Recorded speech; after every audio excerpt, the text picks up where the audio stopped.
Welcome students. आज हम आपको कराएंगे चैप्टर 13 अशुद्धि शोधन। अशुद्धि शोधन का मतलब होता है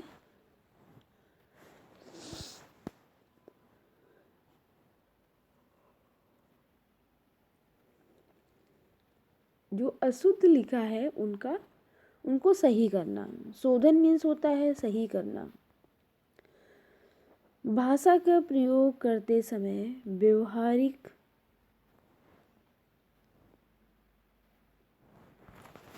ज्ञान के अभाव में छात्र प्रायः कुछ अशुद्धियां कर जाते हैं। तो जो हमारी व्यवहारिक भाषा होती है उसमें क्या होता है कि बच्चे लिखने में अशुद्ध कर देते हैं। इसका कारण सही जानकारी का अभाव होता है। सही जानकारी ना मिलने से बच्चे ये गलतियां करते हैं कि वो लिखते हैं लेकिन उनको जब पता नहीं होता है तो वो क्या करते हैं, कुछ गलत लिख देते हैं, किंतु बाद में आदत बन जाती है। इसके लिए होना चाहिए कि प्रारंभ से ही शुद्ध भाषा के प्रयोग पर ध्यान दिया जाए। अशुद्धियां दो तरह की होती हैं, शब्दों की अशुद्धियां और दूसरा वाक्यों की अशुद्धियां।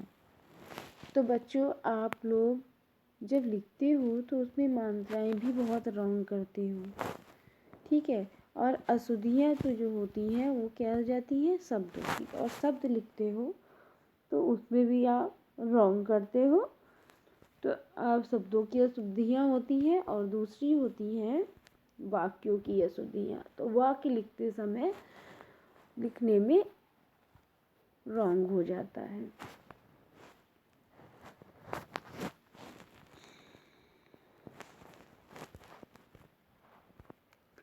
फर्स्ट, शब्दों की अशुद्धियां। यहाँ पे हेडिंग है शब्दों की अशुद्धियां।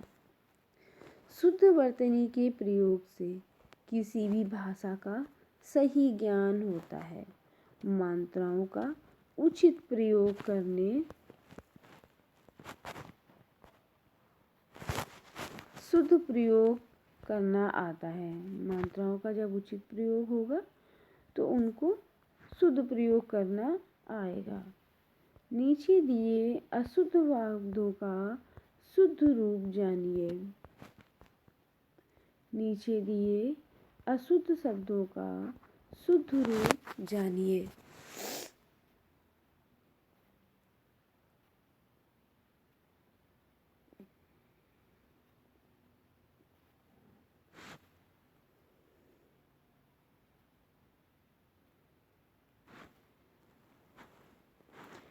आँख। आँख क्या है, अशुद्ध है। और ये देखिए शुद्ध क्या है, आँख।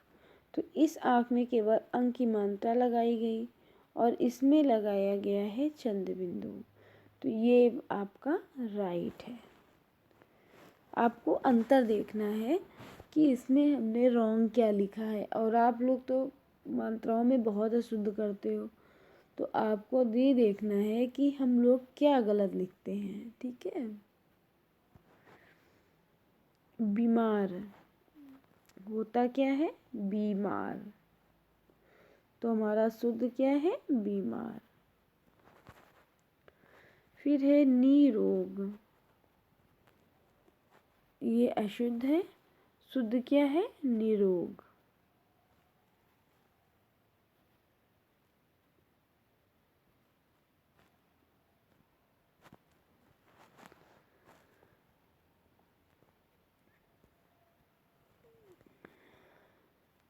यह है प्रणाम। प्रणाम, तो यहाँ पे शुद्ध क्या होगा, प्रणाम। फिर है गणित। गणित का शुद्ध होगा गणित। फिर है चिन्ह। चिन्ह का शुद्ध रूप होगा चिन्ह। फिर है रामायण। तो उसका शुद्ध रूप होगा रामायण। फिर है चांद, उसका शुद्ध रूप होगा चांद। फिर है संसारिक, शुद्ध रूप होगा सांसारिक। पत्नी, यहाँ पे शुद्ध रूप होगा पत्नी।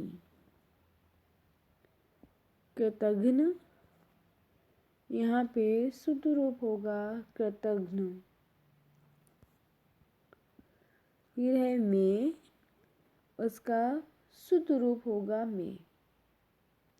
ठीक है बच्चों, तो आप लोग अपनी नोटबुक में शुद्ध और अशुद्ध की ये फर्स्ट लाइन लिखेंगे। ठीक है, वहाँ पे हेडिंग डालेंगे शुद्ध और अशुद्ध।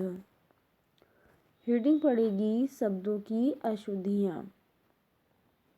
हेडिंग डालेंगे शब्दों की अशुद्धियाँ और एक साइड लिखेंगे शुद्ध, दूसरी साइड लिखेंगे अशुद्ध।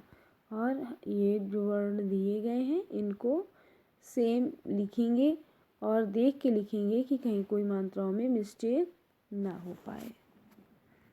ओके स्टूडेंट, ये आपका होमवर्क असेसमेंट है, आप हमें लिख के सेंड करिए।